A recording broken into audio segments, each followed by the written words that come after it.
момун мусулмандын жүрөгүндөгү болгон Аллах Тааланын азабыдан коркуу сезими менен анын мээрим ырайымына үмүт кылуу сезиминин ортосунда тең салмактуулук болуусу зарыл.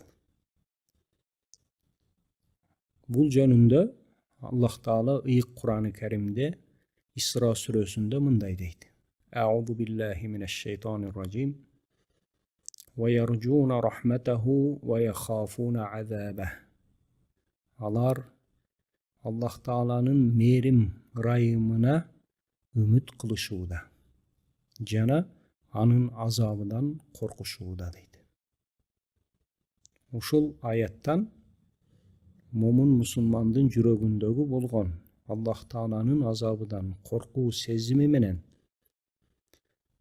жана анын мээрим ырайымына үмүт кылуу сезиминин ортосунда тең салмактуулук болушу зарыл деген эреже келип чыгат. Алымдарыбыз өздөрүнүн китептеринде бул жөнүндө күнүмдүк турмуштан бир мисал келтирет. Куш эки канаты менен учкан сыяктуу эле эки канаты тең учууга жарактуу болсо, куштун учуусу кемчилдиксиз болот.